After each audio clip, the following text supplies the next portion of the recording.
Number 5 on this list is the Rothschild Surrealist Ball. The Rothschild family is one of the most rich and powerful on the entire planet. Their wealth and influence knows absolutely no bounds. Guy Gonley says the elaborate masks, robes, and decorations on display at the 1972 Rothschild Surrealist Ball are unsettling enough on their own even before you consider the people behind it. Wild conspiracy theories have swirled around the Rothschilds for centuries, and believers claiming that this German banking family does everything from control the world's wealth to instigate wars for their own gain. Whether or not any such rumors are true, Baroness Marie-Hélène de Rothschild's Surrealist Ball at Château de Fary in France has only stoked outsiders' imaginations about what goes on behind closed doors at parties attended by the rich, powerful, and famous. In this case, attendees included Salvador Dali and Audrey Hepburn, while dessert was a life-sized naked woman made of sugar. So even though nothing went down here with this photo, that doesn't mean that something didn't go down. Let me explain. This family's secrets are tightly guarded, so if something did happen at this ball, we wouldn't have known about it. The ongoings of this family and where their true interests lie are really only known by the family itself. This is why this image is so scary, because for once we might have actually seen the family for what it truly is. A group of people wearing masks to blend in, hiding their true identities from the public. Now, I don't want to say that they are definitely up to something, because we truly have no idea, but we also don't know that they definitely aren't up to something either. Number 4 on this list is the Stanford prison experiment. This is right up there as being one of the worst psychological experiments ever, and the photo here really shows that. We have a dude with a bag over his head and his handcuffs on. Not super cool. Guy Gonley says the Stanford prison experiment commenced on August 14, 1971, after university psychology professor Philip Zimbardo divided student volunteers into 2 groups comprised of 11 guards and 10 prisoners in order to see how they would behave on their own inside a fabricated prison. The goal was to assess how quickly and intensely even educated and intelligent people can turn cruel and sadistic under the right conditions, and find out once and for all whether humans are inherently good or evil. In just 6 days before the experiment had to be called off, the guards had repeatedly abused and humiliated the prisoners by spraying them with fire extinguishers and forcing them to clean toilet bowls with their bare hands. The study and the creepiest photos left behind provide a chilling look at what humans are capable of doing. Apparently these people who were the prisoners, they had some serious long-term trauma. I mean, I would have too if for 6 straight days I was beaten, humiliated, had to do horrible tasks, and then had a bag thrown over my head whenever I was transported. Like, they literally tortured these people for 6 days straight. That's why this image is so scary. We can't even see the face of the person who's there, but imagine what's going on through their head right now. Imagine how scared that one prisoner is. 5486. That's all they were. For 6 days, all they were was a number, and all humanity was stripped from them. Thank goodness it only lasted 6 days and was stopped before going any further. Number 3 on this list is Children for Sale. This is a horrible image. It's scary, it's dark, and if you grew up in a good healthy family, then it should make you appreciate them that much more. Guy Gonley says this haunting photo from 1948 reveals just how much poverty can destroy a family. Mr. and Mrs. Ray Chalefaux were facing eviction from their Chicago apartment at the time and desperately needed money. So the unemployed coal truck driver and his wife opted to sell their kids. Though members of the Chalefaux family have claimed that the mother was paid to stage the image, the children in fact were sold to different homes within 2 years. Worse yet, the children, Lana, Ray, Milton, and Sue Ellen, were known to have been terribly abused by their new families thereafter. Yeah, this is something that actually happened, guys. This family sold their kids off to survive. I can't even possibly imagine that. How terrible that was for those poor children. I also don't care how poor you are or how down on your luck you may be. Selling your children should not be an option that you turn to ever. These parents did just that, and even though it may have helped them in the short run, I imagine that the guilt they felt afterwards, I mean, that must have been brutal. Number 2 on this list is the nuclear shadows. This is about as dark as we can get, guys. Here we have a picture that looks just like a shadow with a stain on the floor. That's not just anything though. Bygonely says, on August 6, 1945, the United States of America dropped an atomic bomb on the Japanese city of Hiroshima. And for some of the approximately 80,000 people who lost their lives, only a nuclear shadow remained. When the bomb detonated at 1,900 feet above the city center, the subsequent explosion caused temperatures of 10,000 degrees Fahrenheit to annihilate nearly everything within 1,600 feet of the bomb's blast zone.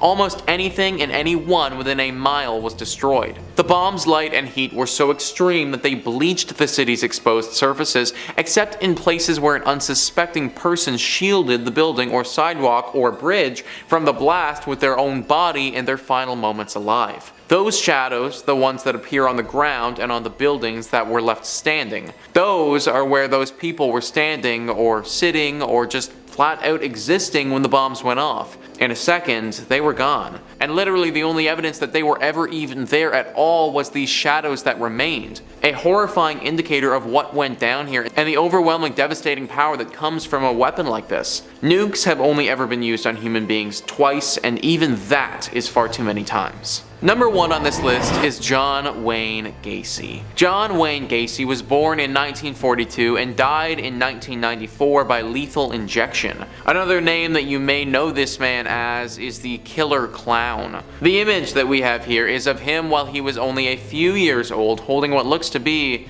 2 guns. As a 3-year-old, this picture doesn't come off as super threatening, but when you consider that he would go on to kill 33 people, it becomes a lot darker. John had some sick sexual passions and had interest in young. He carried out his sick fantasies by luring people to his ranch, using his personas as a fun clown for kids.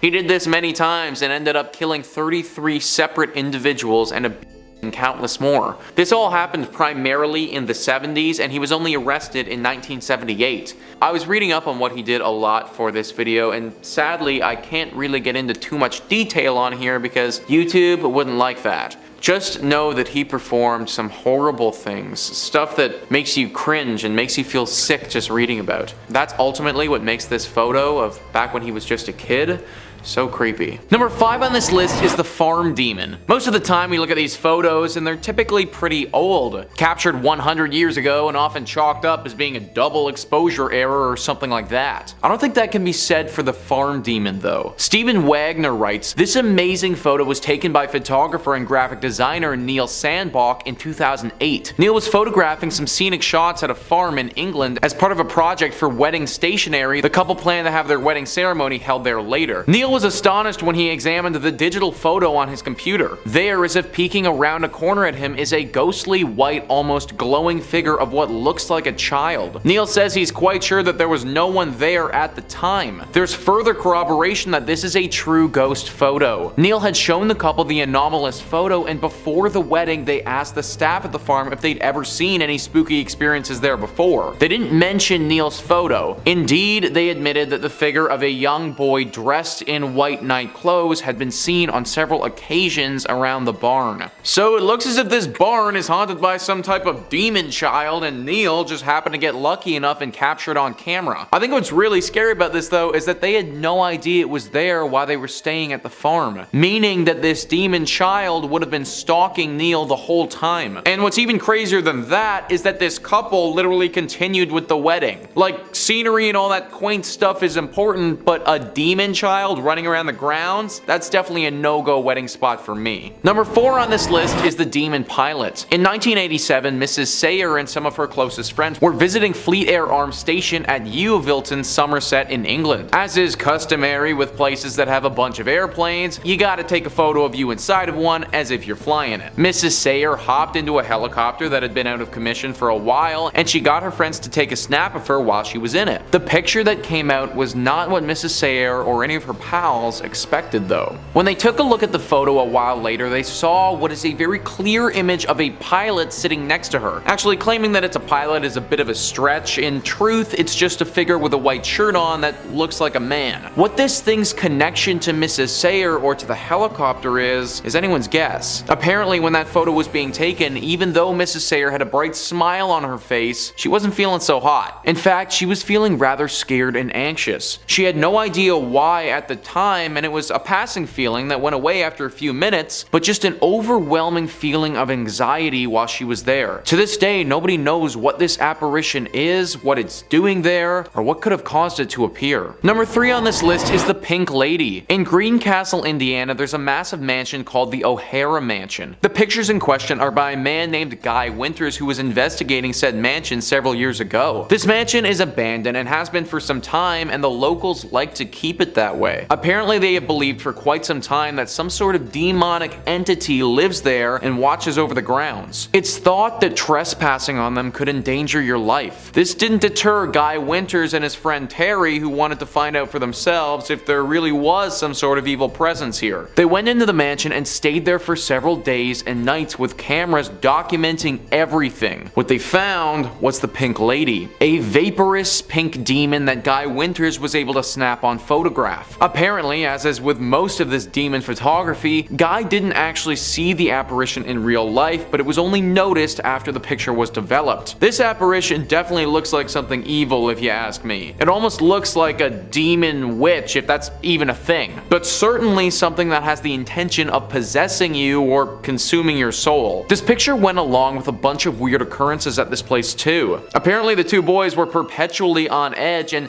kept having strange things happen to them. Things would move without them touching them, the temperature in the rooms would change drastically. They both talked about having a voice in their head that they weren't familiar with, something that had them starting to become convinced that they were losing their minds. They might not have known it at the time, but it seems like all of these things can be chalked up to the work of the Pink Lady. Number 2 on this list is the White Lady of Warstead Church. Similarly to our Pink Lady that we mentioned earlier, we have another vaporous demon ghost thing resembling that of a woman. In 1975, Diane and Peter Berthelot visited the Warstead Church in North Norfolk. Peter snapped a pic of his wife praying on one of the church benches. They didn't think anything about the photo at the time, just a cute day at the church, but months later when they went to go get the film developed, one of their friends saw the photo and asked, "Who's that sitting behind you?" Behind Mrs. Berthelot is what looked to be the apparition of a woman wearing old clothes that were pretty much all white. This was obviously really spooky to the couple since they didn't remember anyone like that sitting behind her when they took the picture. They went back to Warstead Church the next summer and showed it to the Reverend. Apparently, this church for years now has been riddled by the spirit of the White Lady. It's said that this ghost demon is a healer who appears when someone near is in need of healing. When she visited the church at the time of the photo, Diane was in ill health and was taking antibiotics. Now, even though this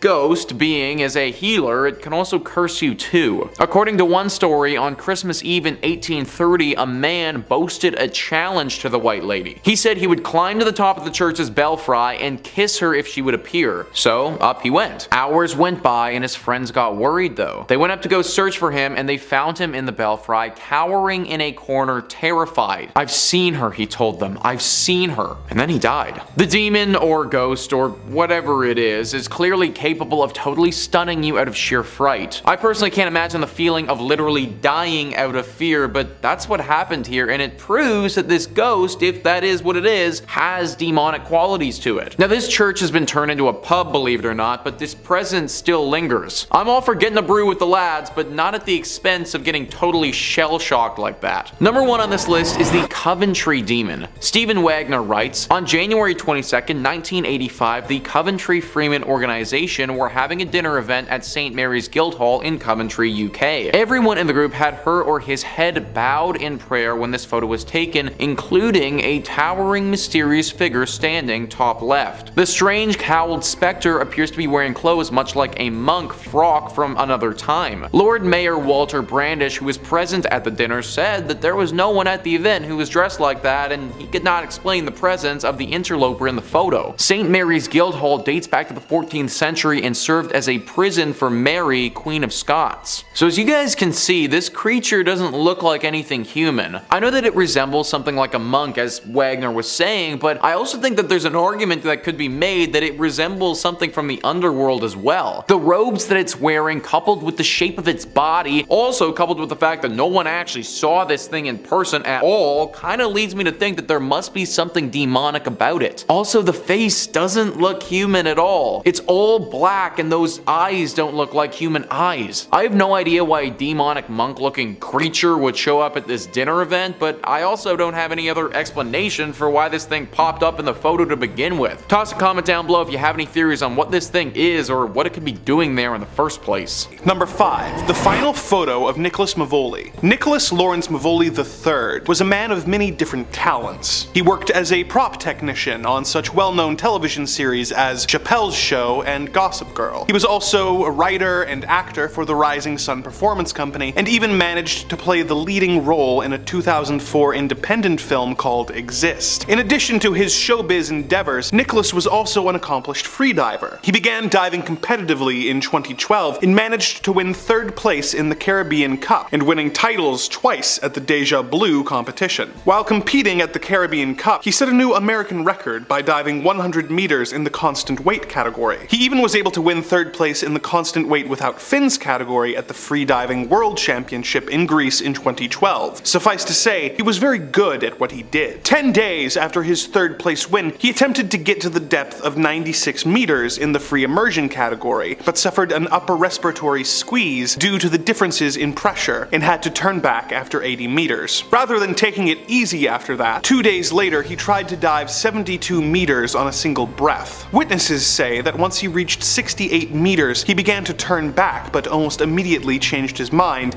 and continued down. After being underwater for 3 minutes and 38 seconds, he returned to the surface and this photo was taken. Without the context, the photo looks almost comical, with Movoli's wide eyes and perturbed expression, but with context, you see that he is realizing that something is very wrong. Seconds after this photo was taken, he fell backwards into the water, losing consciousness. The safety divers and the event physician tried to revive him for 90 minutes before he was taken to the hospital and died of pulmonary edema. He had set out that day to set records and inadvertently did, becoming the first diver to die in an international free diving competition. But why should you not Google this photo? Well, Google keeps track of what you search in order to give you targeted ads, and if you search for this picture, you may begin to get advertisements for diving equipment, which could result in you taking up a dangerous hobby. So perhaps you should avoid Googling it for your own safety. Number 4. The Cloud of Ash. Robert Langsberg was a passionate photographer who showed a dedication to his craft that most people will never come close to. On May 17th, 1980, he was camped near Mount St. Helen, an active volcano that was set to erupt. Although the scientists studying the Mount St. Helen were measuring everything from the volcano's emissions, ground temperature, and bulge movement, Landsberg's intuition proved to be even stronger than their instruments, as he noted in his journal that the volcano felt, quote, right on the verge of something. His prediction would prove to be horribly accurate, as on May 18th, he saw the volcano erupting and realized that he was too close to the mountain to have any hope of escaping with his life. Realizing his doom, Langsberg chose to spend his final moments documenting the eruption, taking a roll of film's worth of pictures, such as this final one which shows a massive cloud of ash approaching over the horizon. Once the roll of film was spent, he removed it and placed it in a case in his backpack. He then laid his body on his backpack as he was buried in ash in order to protect the photographs he made in his final moments on Earth. 17 days later, his body was recovered under the layers of ash. Though it had cost him everything, his pictures survived the natural disaster and were featured in the January issue of National Geographic. So, why should you not Google this image? Well, companies like Google collect your personal data and sell it to third parties. So, by searching this photo, you could inadvertently be giving personal information to people online. Look, I know that's a stretch, but the evil forces who run this dimension often assign me bizarrely specific titles that are really hard to incorporate, and I'm trying my best, okay? Number 3. The final photo of Ferdinand. On the 28th of June, 1914, the heir presumptive to the Austrian-Hungarian throne throne, Archduke Franz Ferdinand took a car ride with his wife, Sophie, the Duchess of Hohenberg. Little did they know the impact that this outing would have on the fate of the world, or that their lives were about to come to an end, an hour after this photograph was taken. While on their drive, the couple was attacked by a group of Bosnian Serb revolutionaries known as Young Bosnia, who hoped that by ending Ferdinand's life, they could free their country from Austria-Hungarian rule.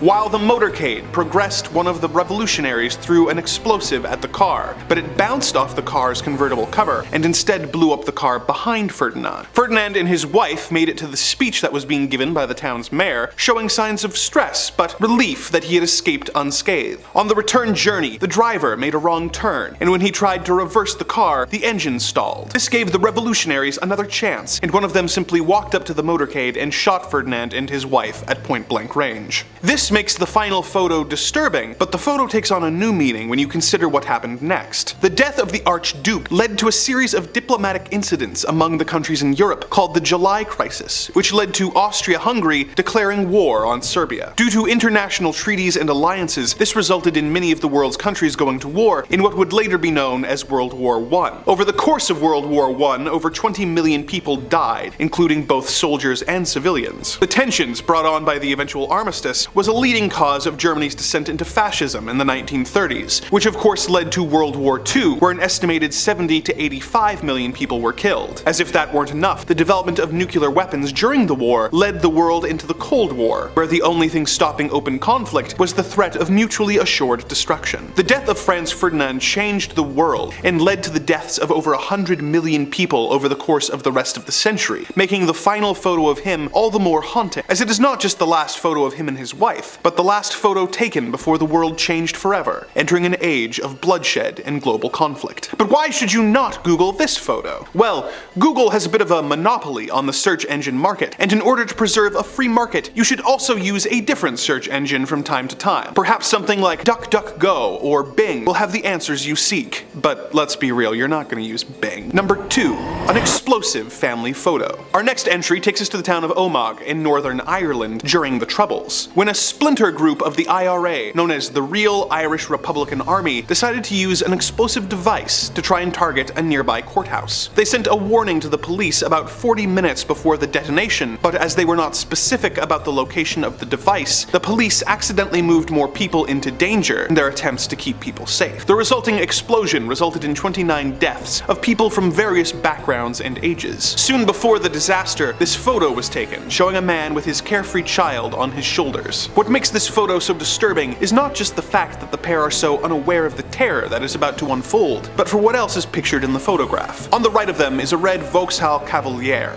Not an uncommon sight, as this was a popular car at the time for people in the country, but little did they know, this was the car that was carrying the explosive that would soon detonate. It may, however, be a small comfort to know that though the photographer did not survive the incident, the man and child featured in it both lived. The Real IRA soon claimed that the attack was not meant to harm civilians and apologized for the incident and declared a ceasefire. That was of little comfort to the 29 people who died and the 220 that were injured. So, why shouldn't you Google this photo? Well, I've already shown it to you. You can pause this video to look at it and save yourself the time. Not exactly a dramatic reason, but you gotta admit, I have a point. Number 1. Flight 571. On October 13th, 1972, a private chartered flight carrying a rugby team called the Old Christians Union, as well as a few of their family members and supporters, left Uruguay, hoping to touch down in Chile. This photo was taken of the group showing them relaxed, happy, and excited. Unfortunately, the man flying the plane made a miscalculation and reduced his altitude too soon, causing the plane to crash in the Andes Mountains. Of the 45 passengers, 12 died on impact, and several more succumbed to the elements and their injuries soon afterwards. A search effort for survivors was mounted, but after 8 days of no luck, the group was presumed dead. The remaining passengers were trapped with little food to speak of. In order to survive, the group had to make a terrible choice. As one of the survivors later wrote in a book chronicling the events, our common goal was to survive, but what we lacked was food. We had long since run out of the meager pickings we'd found on the plane, and there was no vegetation or animal life to be found. After just a few days, we were feeling the sensation of our bodies consuming themselves just to remain alive. Before long, we would become too weak to recover from starvation. We knew the answer, but it was too terrible to contemplate. The bodies of our friends and teammates, preserved outside in the snow and ice, contained vital, life-giving protein that could help us to survive. But could we do it? For a long time we agonized. I went out in the snow and prayed to God for guidance. Without his consent, I feel I would be violating the memories of my friends, and that I would be stealing their souls. We wondered whether we were going mad even to contemplate such a thing. Had we turned into brute savages, or was this the only sane thing to do?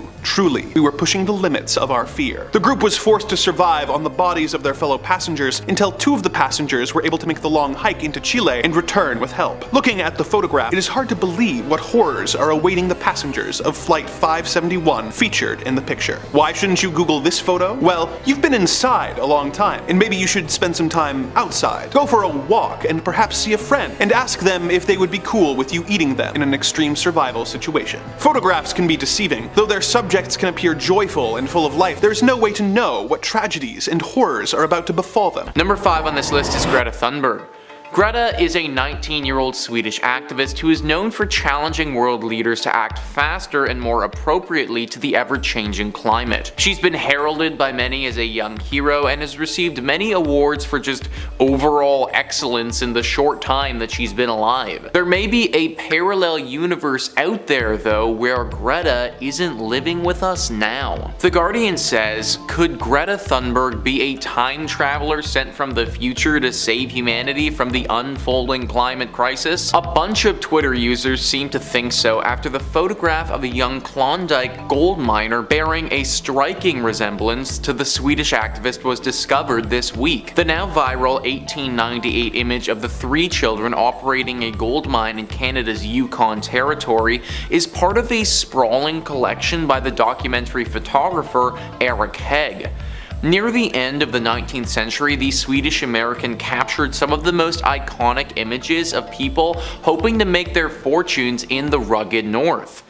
One of the children looks eerily similar to the 16-year-old activist, famous for her Friday climate strikes in both the intensity of her stare and long braided hair.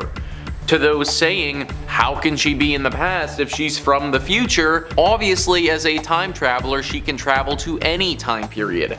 She obviously tried to go back 120 years, didn't work, and now she's here. Obviously, tweeted the writer Jack Strange. None of the children in the photograph are named, making it difficult to determine their identities. Only the date and location, Dominion Creek, are known. The image nonetheless captures the gritty reality many families faced as they searched frantically for gold. So the internet seems to think she's a time traveler, but I'm not as convinced. In my opinion, this photo could just as easily mean that there are parallel universes. Maybe, in a parallel universe, Greta was actually born in the 1800s as a gold miner. Maybe that happened in one universe, but we're living in the universe where Greta actually was born as a Swedish activist. Comment down below what you think this means, cause it could mean a lot, guys. Number 4 on this list is the TV.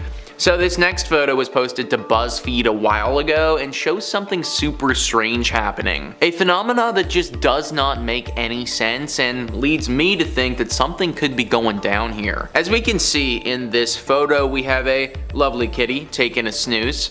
It's lying on some white and blue bed sheets in a pretty small room. The room is mainly white and has a red fan on the floor, and the door is open, showing that there's another white room beyond it. Everything is normal up to this point, until you look at the TV. On the TV, in the actual room, there is very clearly a black man turning and looking past to the camera. He looks like he could be in a car or on a boat or something like that. Then we look into the mirror on the left side, and that isn't what we see at all. Instead of a black man looking back, it's a white kid looking forward. Now, what's really interesting about this is the subtitles in the middle of the screen. I actually can't make out what they say, but they're both yellow and look to be in the same font. Also, when we look from image to image, it seems like the boy could be having a conversation with the man, which then leads me to believe that this is actually the same movie or show, but it's playing at a different time. Now, how is that possible? Well, I will answer that for you. It isn't. Maybe though, there's a parallel universe out there where the exact same thing is playing out, but the person who's watching this movie in that universe is just a little further ahead or behind. And maybe somehow what they were doing bled over into our universe. It's obviously a stretch, but we're in uncharted territory here. Number 3 on this list is the dog driver. Alright guys, so this one is definitely a silly entry on the list for sure. Ever wondered what it would be like to live in a world where instead of people running it, it was actually dogs? Well, I guarantee you have. I mean, Hollywood basically makes a movie a year based on this premise alone. Well, it's all fine and dandy until we get down to the nitty-gritty of how that would actually look, and then it starts to get a little scary. This next photo is gonna show a dog literally driving a car. Let's pull that up. So obviously this was just a weird photo taken at the worst possible time where the dog happened to get his face there, but it looks really weird. Anyways, first thing about this, the person who's actually driving that car probably needs to rethink their driving habits. I love dogs just as much as the next guy, but you have to think that having your good boy in the front seat like that probably isn't the safest. Second, I am all for the premise of dogs running the world, like that'd be pretty funny, but it's the human hands that get me. Like we just get this weird dog-human split which just makes me want to barf. Who knows though, maybe there is a literal parallel universe out there somewhere where this is exactly what it's like. I mean, if the multiverse is infinite, then there probably would be one out there where dogs and humans are just one creature. Number 2 in this list is the glitch in the garden. That is actually what BuzzFeed is calling this next picture, and I think it's a pretty fitting name. In this next image, you are gonna think that you're seeing double. 2 old guys dressed exactly the same and looking like the exact same person. Now listen, folks, I understand when you reach a certain age, your sense of fashion sort of goes out the window and you stop caring. You end up with a few different outfits and that's just gonna be that. But this is a bit extreme, I'd say. Am I meant to believe that 2 men who look exactly the same, who stand the same, who have the same cane, and are also dressed totally identically, happen to be in the same garden at the same time? All of that is really hard to believe. And it's really hard to believe because it didn't actually happen. Apparently the person who took this picture only took the picture of one person, her grandfather. There was only one man there when she took the photo, but 2 people showed up when she looked at it back. Maybe this is evidence of a parallel universe. One where the old man, her grandfather, is also at the garden that same day and is just slightly ahead or behind of her actual grandfather. Same sort of idea with the movie that we looked at, but even more extreme because it isn't through a mirror and it's with a whole human being. Just a time lapse where she caught her other grandfather in a slightly different position and it bled into our world. Comment down below if you've ever experienced anything like this before in your own personal life. And finally, number 1 on this list is the Iceless Planet. This is an image of a parallel universe that is sadly coming to pass sooner than we would hope. If parallel universes are truly real, then there would be a universe out there that has gone through what I'm about to show you and is living in it right now. We have the power to stop this universe from reaching us, but we may need to listen to our pal Greta a little bit more. Here is North America if all of the ice in the world melted. This universe is slowly becoming more of a reality for us every day that passes by. This is why this photo is probably the scariest on this list, because it's a universe that we're actually slowly creating for ourselves right now. As we can see in the photo, Montreal, San Fran, Miami, New York, Honolulu, these are just some of the big cities that are now completely underwater due to all of the ice melting. This will cause a chain reaction of horror that I don't think any of us can even begin to comprehend. Like, not only are tons of massive cities going to be totally underwater, but the effects this would have on the ecosystem and the economy, they'd be horrible.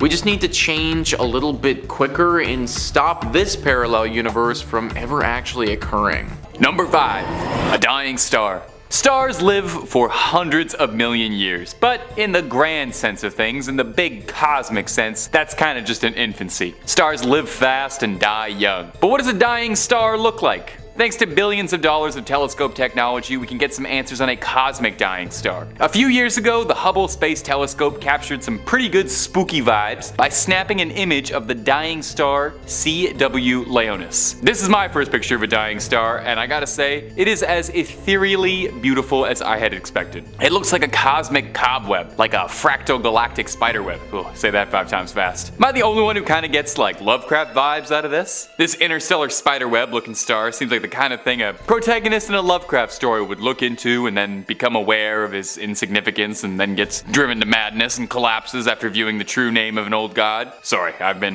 reading the Necronomicon before bed every night. Now, I'm not much of a scientist, I just look at pretty pictures of space and go, that looks cool. But it doesn't take rocket appliances to understand what's going on here. NASA did explain it easy enough for us layman's. This star is called a carbon star. Cobwebs that are surrounding it are carbon absorbing the dying star. The outer layers of the star are being sucked into the black void of space. Where that goes, absolutely no idea. Like I said, I'm not much of a scientist. I can just look at a star and think it looks pretty cool. And it does. And if you're looking to see way more cool scary space content, well then you're in the right space already. Subscribe to the channel for new stuff every day or click through our huge archive of scary content. Let's keep going. Number 4. Space Face. And the Hubble telescope seemed to have a real eye for finding bizarre, scary things up in the stars. I only picked 5 here, but there are so many more crazy things out of the Hubble telescope. It's worth looking at. But this is something else. I don't know how you could see something like this and ever want to look at the stars again. This probably would have convinced me of some sort of cosmic god staring back at me. All I can see looking at this looming specter of some incomprehensibly big galactic skull, it makes me feel like this is going to be the next big villain of one of the Avengers movies. So what actually is this,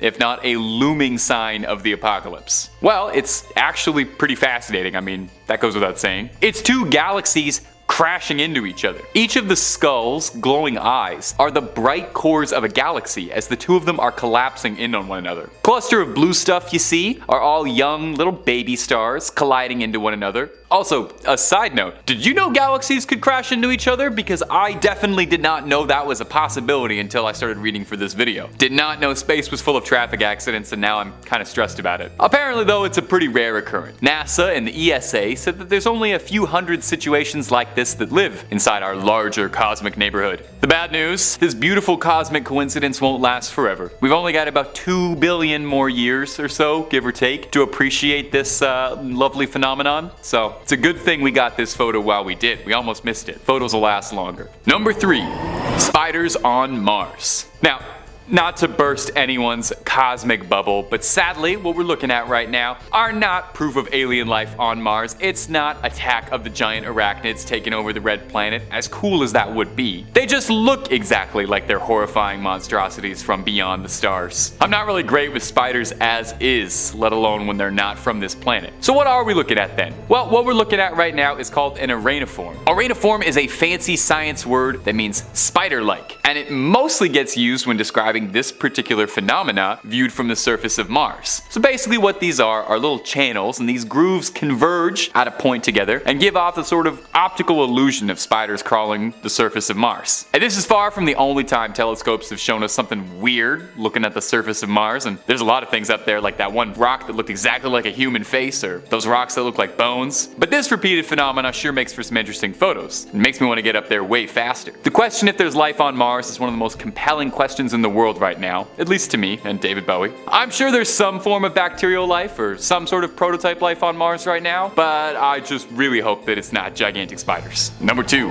The Darkness. One of my all-time favorite films is Ridley Scott's 1979 classic Alien. The first time I watched it, I was a little kid and I was terrified beyond words. And that was before the alien even shows up. I mean, you're already scared. If you've seen the movie, you know. The vibes are immaculate, all that darkness and spookiness up in space. And looking at these photos of the ISS at night look like photos straight out of the USCSS Nostromo behind the scenes. It's a look into the life of an astronaut we don't get to see too often or really think about. When you're up in space, night doesn't doesn't mean anything anymore. I mean, you've traveled outside the concept of there being a night and a day. The ISS orbits the Earth 16 times a day, meaning you're seeing the sunset 16 times a day. But we can't just expect astronauts to stay awake 100% of the time, so when the astronauts need to sleep, all the lights go out to simulate the effect of being nighttime, just like you do when you put a blanket over a bird's cage. And the effects are anything but soothing. An astronaut, Alexander Gerst, takes photos to stave off boredom while he's floating above the cosmos, and one instance, instead of drifting off to bed, he decided to take a series of photos showcasing what nightlife on the ISS looks like, and we thank him for it, because it's a harrowing reminder of how lonely and strange being an astronaut must be. I gotta wonder, is it easy to get to sleep like that? And finally, at number 1, cracked glass. It has gotta be so odd,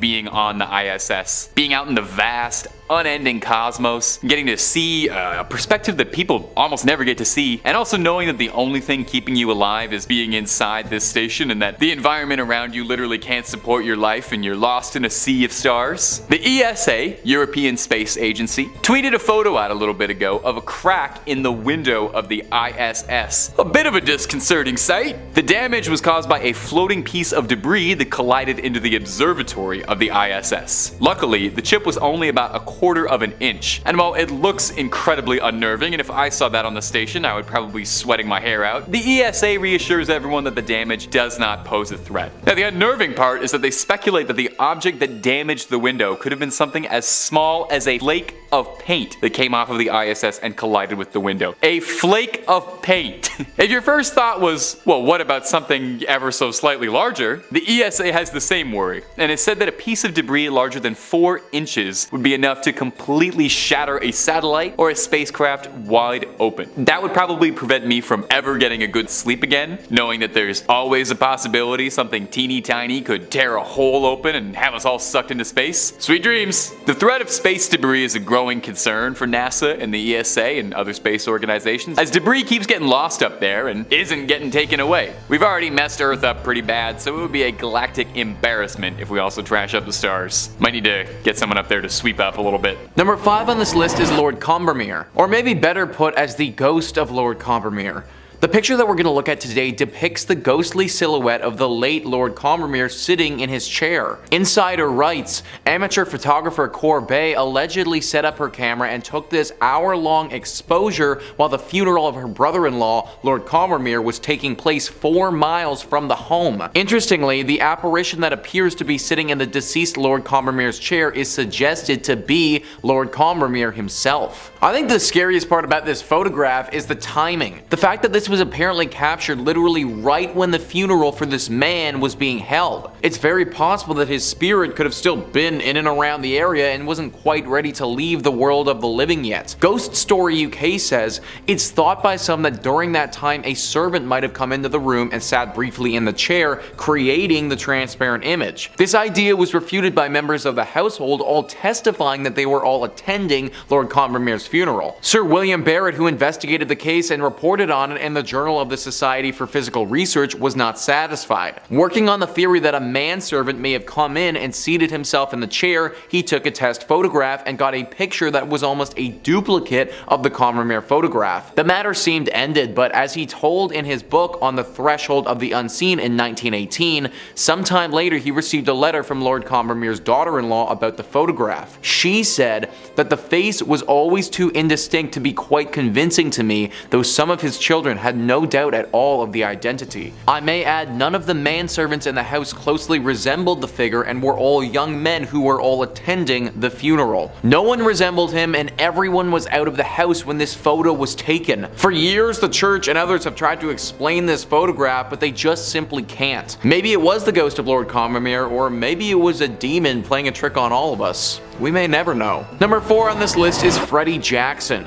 In this photo, we're going to be looking at Sir Victor Goddard's Royal Air Force Squadron. This picture was taken in 1919 after World War I and showed a bunch of young strapping pilots. What's wild about this though is the unexpected visitor that we have in the back row. If we zoom into the top row and look at the man 4th from the left, we can see something over his right shoulder.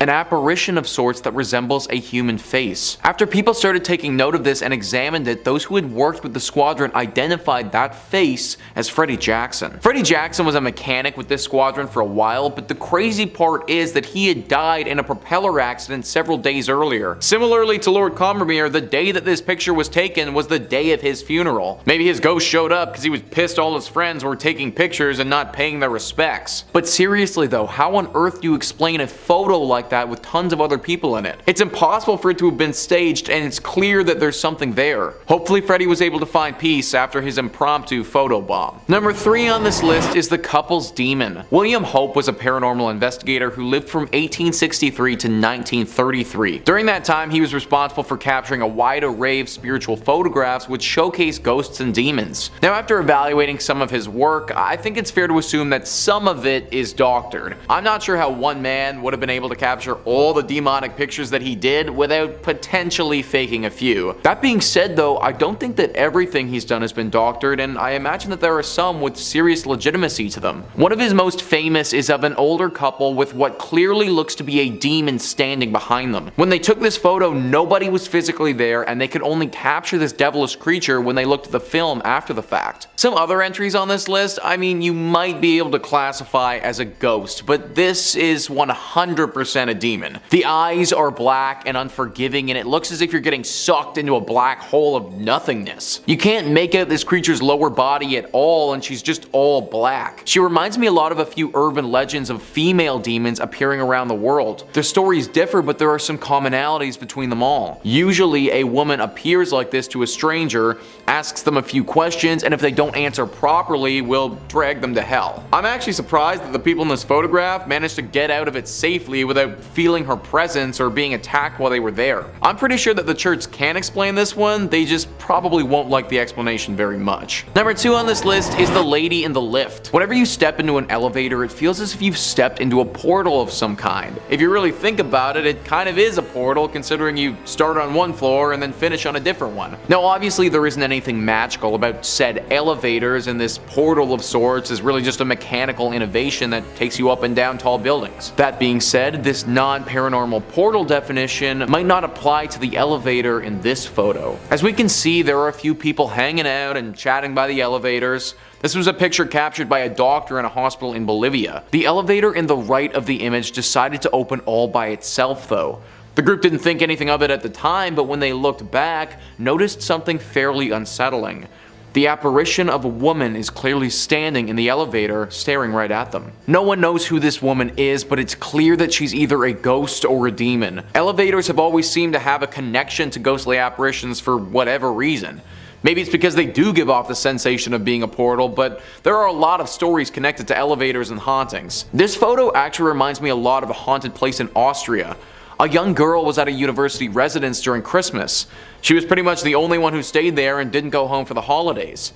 While she was there by herself, she accidentally stepped into the elevator shaft and fell to her death. Now she's set to haunt that elevator and torment those who step inside. Maybe this photo is of a similar story, but just at the hospital. It's impossible to say for sure, but either way guys, I'd be taking the stairs. And finally, number 1 on this list is the little boy. This photo is extremely scary and just flat out disturbing. BuzzFeed writes, the Reddit user who posted this image was deeply skeptical that there was anything paranormal going on, although they couldn't deny there is something chilling about the figure of a little boy staring out from the ruins of an old school. I grew up in a small rural town in between mountains. A couple years ago they were tearing down an old elementary school.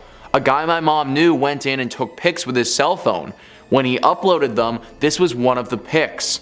I don't believe in stuff like this at all, I just really don't know how to explain it since it was a cell phone pic, and I'm pretty sure that no one in my podunk hometown knows how to make fake pics. So maybe he doesn't know how, but I know how to explain it. You're in the ruins of an old school, and those ruins are haunted by the demon of a young boy. Sometimes the simplest answers are the right ones, and this to me looks like an example of that. This little dude 100% looks possessed, and you can't even really make out his legs. Nor can you actually see his arms either for that matter. Kind of difficult to make up a logical explanation for a kid with no arms and no legs floating in the middle of an abandoned school. Also, side note, but can you imagine being the one to take this picture? Like you turn a corner and you see that dude and your first thought is, I'm gonna pull out my phone and take a picture of this kid. Like, if that's me, I am straight up running out of that thing and we're burning that building hot. Number 5. Blanche Monier. This photo is one of the most harrowing things I've ever seen. I know it's kind of weird to start off so emotionally high and go down so fast, but that's just the nature of the top 5 games sometimes. This is Blanche Monier, the daughter of Madame Monier, the matriarch of the Monier family, a wealthy high-class Parisian family from the 19th century. One fateful day in 1901, the Attorney General of Paris received a disturbing handwritten note suggesting that a prominent family was keeping a dark secret inside their manor. The note apparently chilled him so deeply, he sent police to the Monier estate immediately, who initially didn't find anything wrong. In fact, they thought they got the wrong address. The family had a spotless reputation, with the only mark on the family's legacy being that their beautiful young daughter Blanche had vanished 20 years ago, and no one had seen her since. She was good-natured and beautiful, but had disappeared mysteriously, and the family had simply accepted that she'd passed and moved on. The police assumed there was nothing to search for, until while sweeping the upstairs, they discovered a padlocked room. Naturally, they were more than a bit curious when they weren't allowed in, so they broke the lock and discovered something reprehensible. Blanche Monier was shackled to the bed, looking more like a living skeleton, covered in her own waste, rotting food, vermin, lice, and flies. The room was pitch black, and the stench was apparently so vile that a police officer broke the window open. When the officer broke the window, that was the first time Blanche had seen the sun in 25 years. Horrifyingly, Blanche was still lucid. She remarked how lovely it was to finally feel fresh air again. You see, when Blanche was younger, she had fallen in love with a lowly lawyer. Her mother had wanted her to marry someone rich and influential, and yet Blanche had her heart chosen. Her mother, enraged by her daughter's disobedience, punished her by locking her in the attic for 20 years naked and shackled to a bed. Pretty normal response. Blanche suffered extreme psychological damage from the event, understandably, and spent the rest of her days in a French sanitarium. Her mother would pass away from a heart attack 15 days after Blanche's freedom, avoiding justice. Today, no one knows who wrote the note to the Attorney General. Some have suggested it could have been a servant, or even Blanche's brother, wrought with guilt. And if you're enjoying scary stories and horrifying photos, we've got loads and loads and loads of them all up on the channel. So toss a subscribe our way and stay with Top 5 Scary all day long. Number 4. The Lost John Franklin Expedition. Now this looks almost like a bit of a bad rubber Halloween mask at first. It almost kind of looks goofy in a disturbing way. Well, unfortunately this is not a mask, but is the body of a frozen sailor some 100 years after being frozen. The Franklin Expedition was led by one John Franklin, who was an experienced sailor in his own right, with several journeys through the Arctic under his belt. Unfortunately, his expedition in 1845 would be his last, now known as the doomed Lost Franklin Expedition. Franklin led 2 ships, the HMS Terror and the HMS Erebus. The ships disappeared a few months after setting sail, and it was years before the Navy sought them out. Eventually, after a long time searching, unmarked graves were found near where the ships should have been, containing the body of 3 crew members. They were exhumed, and the frozen tundra had left them almost perfectly preserved, although they were a bit warped after a lot of time under the ice. Scientists discovered lethal amounts of poison in the one sailor's body, the one you saw the photo of, which they suspect came from poorly tinned rations, and suspected that this possibly could have affected the entire crew. Worse than the bodies were the piles of bones and remains discovered that were thought to be former property of the crew. The bones found had been damaged by knives and looked to have been boiled, leading the Navy to conclude that the crew must have resorted to cannibalism to survive. For 140 years, there'd be no real answers, until in 2014 in Canada when the HMS Erebus was found, and the HMS Terror was found 45 miles away 2 years later. The best hypothesis researchers had come up with was that the 2 ships found themselves completely trapped in the ice, and when they couldn't sail through and had run out of all of their resources, that poorly tinned rations that poisoned them all, the crew abandoned ships in the hopes of surviving. As we know from the recovered bones and bodies, it didn't work. With nothing but frozen wastelands surrounding them from all sides, the crew of the John Franklin expedition were all but doomed to die alone, frozen, and far from home. Number 3. Carl Tranzler's mummy. In 1931, Dr. Carl Tranzler fell in love with one Maria Elena Milagro de Hoyos, who he was treating for tuberculosis. Tranzler was obsessed with Maria. Since he was a young boy, he had a vision of falling in love with a black-haired beautiful woman. Tranzler showered Maria with gifts and affections during her treatments, and according to historical documentation, she didn't particularly reciprocate this affection whatsoever. The same year he met her, Maria would tragically fall to her illness. But Tranzler's love transpired beyond the grave. He paid for her funeral and built her a mausoleum to forever keep her body in. Unfortunately, he would not keep her body in it for very long, as Tranzler would take her body home and made her into a homemade mummy to preserve her body. Yeah, I'm sorry, I feel like I should have warned you off the top that this one gets beyond terrifying. He used coat hangers to try and keep her together, wiring her together. He covered her scalp with bits of real hair and used plaster and glass eyes to try and preserve the beauty of her face. Tranzler shared a bed with this mummy for 7 years. 7 years before someone would discover it, when eventually Maria's sister would visit Tranzler, and what she initially just thought was an extremely disturbing but well-meaning memory to her late sister, she realized very quickly was her late sister. Tranzler was swiftly arrested for grave robbery, but he was let go as the statute of limitations had actually passed on this particular crime. Tranzler would eventually pass alone in his home, his beloved taken away from him and laid back to rest in the ground, where she belonged. Number 2. Duchenne de Boulogne. Did you know smiles can be classified? That's right, I didn't know that before this video, so we both learned something today. Behavioral scientists suggest that there are 7 different kinds of smiles. The most common is called the Cupid smile. That's the cute little, smiley face on the button we all know. The Pan Am smile refers to the fake sort of smile that airline attendants have to learn. And a Duchenne smile is one that features the eyes and is considered hard to fake. A Duchenne smile will raise the crow's feet around the eyes and is a joyous, happy thing, and is considered to be the most genuine of all smile classifications. Anyway, the Duchenne smile is considered to be the happiest one, so maybe it's a bit odd that it's named after a French scientist who used electroshock therapy to study facial expressions. Yeah, it sounds interesting, and then you start to see photos of the experiments which all look like something out of a steampunk horror movie. Duchenne was fascinated by facial expressions and wanted to research the full intricacies of communication via facial expressions and body language. Duchenne believed that the face was the window to the soul, not the eyes. The photos of Duchenne's experiments feature him and lab assistants probing and shocking his test subjects to provoke facial expressions, and they all look pained, horrified, scared, and a lot more.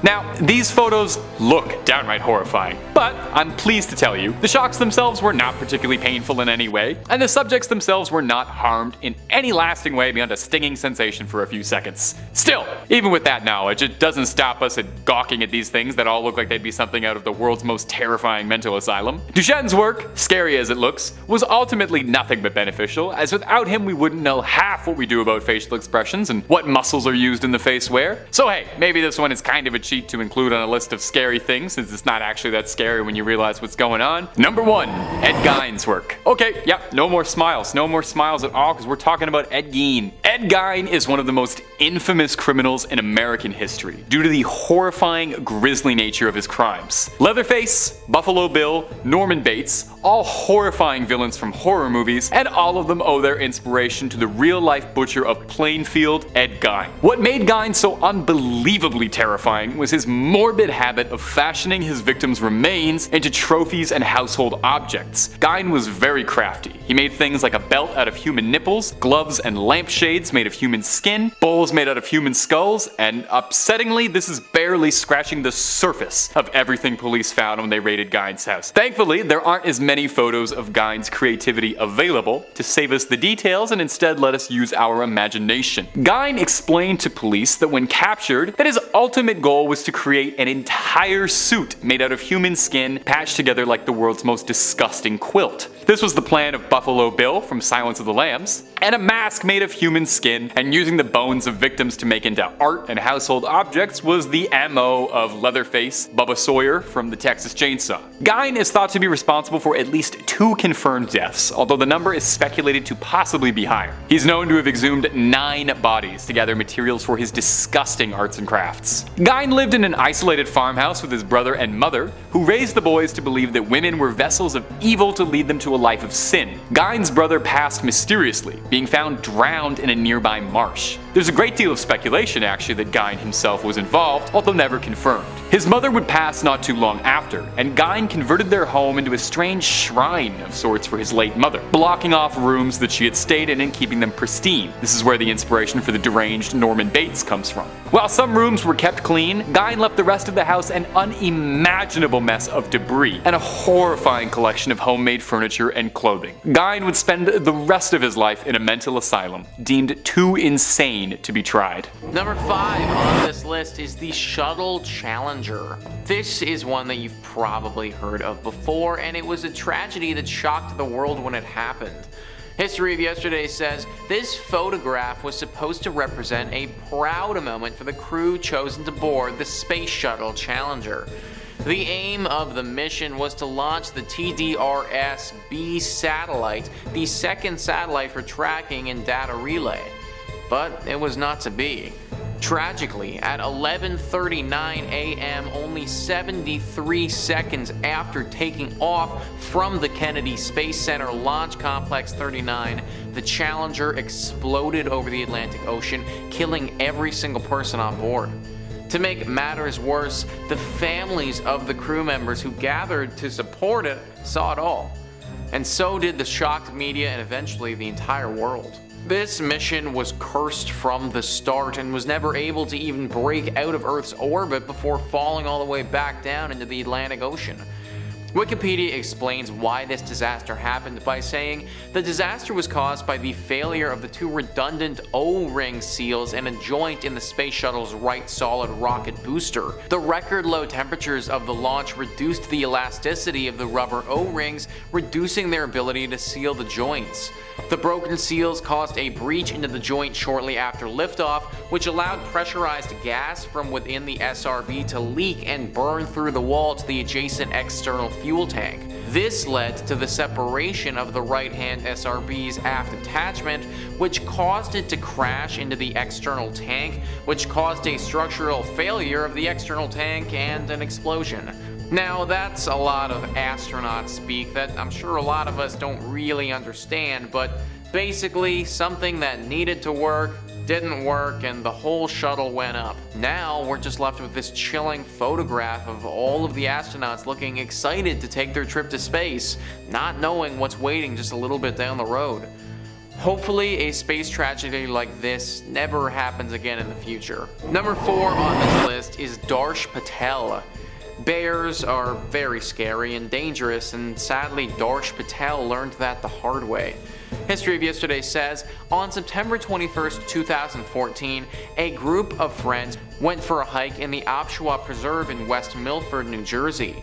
Among them was 22-year-old Darsh Patel, a Rutgers University student. While wandering through the woods, the hikers came across a 300-pound male black bear. The animal was 100 feet away from the group when Patel took several photos of it. But when the bear started walking towards them, the friends decided to separate to confuse the animal. However, the bear followed Patel and eventually caught up with him. Patel was attacked and mauled to death. The West Milford police later recovered the student's phone, and this was one of the photographs on it. Even the phone was covered in bite marks.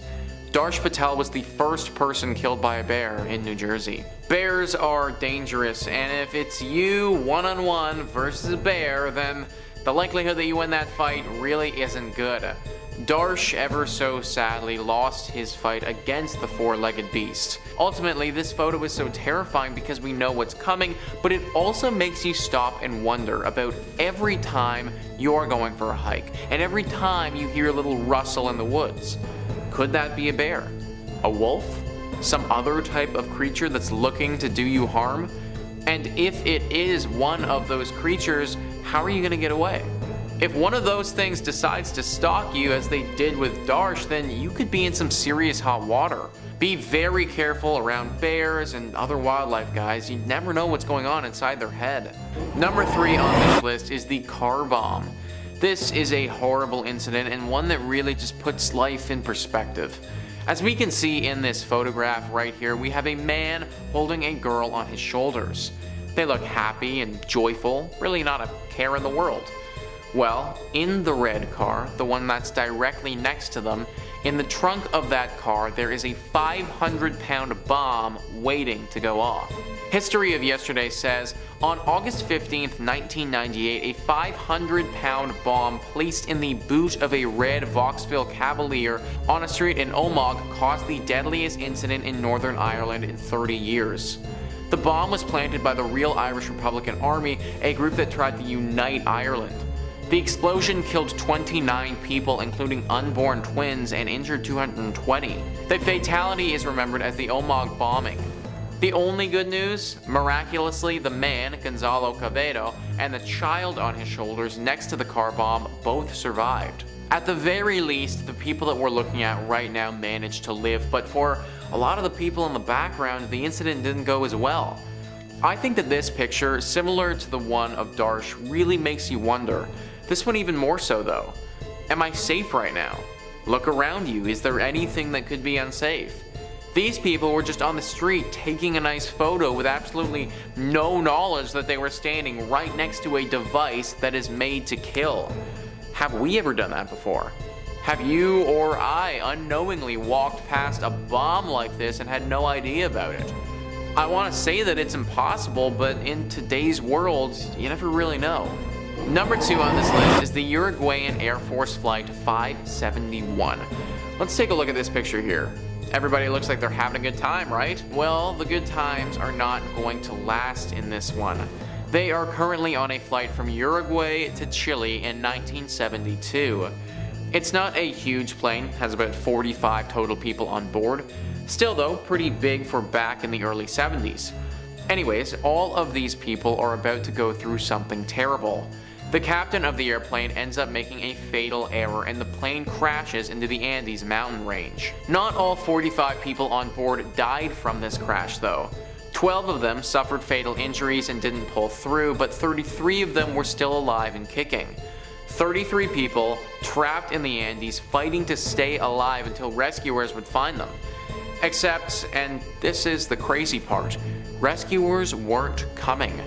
The rescuers called off the search after 10 days.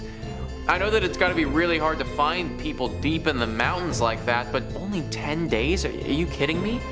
The 33 people left alive were left to their own devices and needed to find a way to stay alive, and the remaining survivors were forced to resort to cannibalism. After 2 months in the mountains, there were only 18 people left. Nando Paredo and Roberto Canessa were 2 of them. These 2 people took it upon themselves to go on a 10-day trek through the mountains to try and get help, and against all odds, they were actually successful, and they, along with the remaining 16 people, were rescued. Now look back on that picture knowing what you know now and thinking about what these people went through. Changes some things, doesn't it? Finally, number 1 on this list is John F. Kennedy. One of the biggest assassinations in human history was when John F. Kennedy was shot in Dallas, Texas. History of Yesterday says, after greeting the crowd, John F. Kennedy and Jacqueline Bouvier Kennedy boarded an open convertible with Governor John Connally and his wife Nellie. This picture was taken while they were slowly driving through the streets of Dallas and waving to smiling Texans. But just moments later, at around 12:30 p.m., as the car was passing the Texas School Book Depository, gunshots filled the air. One shot fatally wounded John Kennedy in his head. He was pronounced dead at 1 p.m. Obviously, because this was the President of the United States, this was caught on video and photographed from everywhere. We can see in this photo pretty much the moment right before it happened. Kennedy is happy. He's smiling and appealing to the crowd. Little is he aware though that somebody is watching him from afar waiting for their opportunity to strike. This assassination shocked the world and it was heard about everywhere and is still talked about today. Conspiracy theories are always brought up about this incident just because of how crazy it was. Once again, this photo puts life in perspective and should make us all remember not to take anything for granted. Number 5 on this list is the Cemetery Baby Demon. This photo clearly shows the apparition of a young child with jet black eyes floating over top of a gravestone. Stephen Wagner writes, "A woman named Mrs. Andrews was visiting the grave of her daughter in a cemetery in Queensland, Australia in 1946. Her daughter Joyce had died about a year earlier in 1945 at the age of 17. Mrs. Andrews saw nothing unusual when she took this photo of Joyce's grave marker. When the film was developed, Mrs. Andrews was astonished to see the image of a small child sitting happily at her daughter's grave. The ghost child seems to be aware of Mrs. Andrews since he or she is looking directly into the camera. Is it possibly a double exposure? Mrs. Andrews said there was no such children nearby when she took the photograph and moreover didn't recognize the child at all. It was no one she would have taken a picture of. She remarked that she didn't believe it was the ghost of her daughter as a child." Investigating this case, Australian paranormal researcher Tony Healy visited the cemetery in the late 1990s. Near Joyce's grave, he found the graves of 2 infant girls. So Wagner brings up the possibility of double exposure there, and that's a really common explanation for what could cause such an image. A double exposure is a combination of 2 images into one where one image is overlaid onto another at less than full opacity. This is done with artistic intent unless you're shooting film and forgot to wind it in between shots, but still you might get a happy accident. So it's possible that double exposure could be at play here if she forgot to wind the film, but then she would have had to take a picture of a young girl who looked like this in the first place. She claimed that she never did that, and also even if she did, that still wouldn't explain the eyes. Jet black eyes and looking about as close as possessed as they can be, this child certainly has some demon characteristics. Number 4 on this list is the Railroad Demon. Wagner once again writes, "A strange legend surrounds a railroad crossing just south of San Antonio, Texas. The intersection of roadway and railroad tracks, so the story goes, was the site of a tragic accident in which several school-aged children were killed, but their ghosts linger at the spot and will push idled cars across the tracks even though the path is uphill." This story may be just the stuff of urban legend, but the accounts were intriguing enough that an article about the phenomenon, the haunted railroad crossing, was written. The article included a photograph submitted by Andy and Debbie Chesney. Their daughter and some of her friends had recently been to the crossing to test the legend, and she took some photographs. Inexplicably, a strange, transparent figure turned up in one of the photos. They had no idea that it was in the picture until the next day when I printed out the photo and showed them, said the Chesneys. It was really freaky. It appears to be a little girl carrying a teddy bear.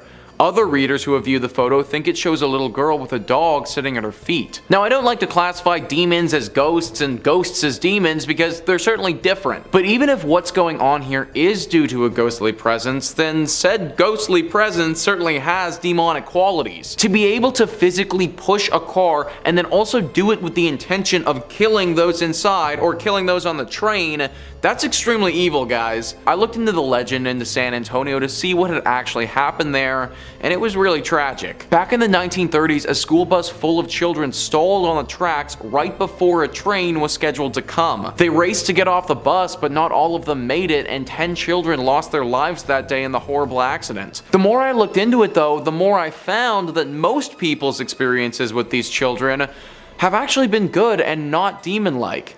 That if you park your car on the tracks and leave it in neutral, they'll actually push it off the tracks to safety. All of this could be just one big hoax, but a picture like that goes a long way in validating the legend. Number 3 on this list is the Backseat Demon. Ever get the feeling when you're in a car that you aren't alone or somebody's watching you? Well, if you do, then you may have cause to be a little scared based on this photo. In 1959, a woman named Mabel Chinnery and her husband were visiting the grave of Mabel's mother. Whilst they were there, Mabel pulled out her camera and snapped a photo of her husband in the front seat of their car by himself. Except, when the film was developed, it's clear that he wasn't by himself. In the backseat of the car, you can see that there's some sort of humanoid creature right behind him. It's very dark and hard to make out, but apparently Mabel knew exactly what it was. To her, the being in the back looks identical to her mother, the person whose grave they were visiting that day. This picture was taken to an expert and they concluded that it was not double exposure and the picture hadn't been tampered with. This has led most people to believe that the only real explanation for this photo is something supernatural. Number 2 on this list is the Wem Town Hall Demon. Back in 1995 in Shropshire, England, Wemtown Hall, an old building built in 1905, burned to the ground. Locals gathered and watched as the fire department tried to save the building, but alas, it was no use and it did eventually burn down. During the blaze, some of these bystanders took some photos of what was going on, and one of them, when it was later developed, started quite the controversy. As you can see in this picture, there's very clearly a girl standing behind some bars in the building. Now before we go any further, I want to say that this isn't a living person in danger, because from my research, nobody actually got hurt in this fire. The thing is though, that if this wasn't a living person, then who the heck is it? Well, the legend says that this apparition is that of a girl named Jane Churm. Jane Churm was a young girl who lived back in the 1600s but died in a tragic fire. This fire took place in the town of Wem, and it was actually said to be started by Jane herself. Now back then in the 1600s, the fire was started by accident, but that might not have been the case for the one in 1995. Lots of people think that Jane actually started this fire and that the picture shows her ghost or a demonic version of her watching her work. It should also be noted that Dr. Vernon Harrison, an expert in photography, studied this photo and concluded that it was a genuine photograph. Pretty spooky stuff if you ask me. And finally, number 1 on this list is the Tulip Staircase Demon. This one is scary for a number of different reasons. Stephen Wagner says, Reverend Rolf Hardy, a retired clergyman from White Rock, British Columbia, took this now famous photograph in 1966. He intended merely to photograph the elegant spiral staircase known as the Tulip Staircase in the Queen's House section of the National Maritime Museum in Greenwich, England. Upon development, however, the photo revealed a shrouded figure climbing the stairs, seeming to hold the railing with both hands. Experts, including some from Kodak, who examined the original negative, concluded that it had not been tampered with. It's been said that unexplained figures have been seen on occasion in the vicinity of the staircase, and unexplained footsteps have also been heard. This photo isn't the only evidence of ghostly activity at the Queen's House either. The 400-year-old building is credited with several other apparitions and phantom footsteps even today. A few years ago, a gallery assistant was discussing a tea break with 2 colleagues when he saw one of the doors to the bridge room close by itself. At first, he thought it was one of the lecturers. Other ghostly incidents include the unexplained choral chanting of children, the figure of a pale woman frantically mopping blood at the bottom of the Tulip Staircase, slamming doors, and even tourists being pinched by unseen fingers. So very clearly this place is deeply haunted, guys.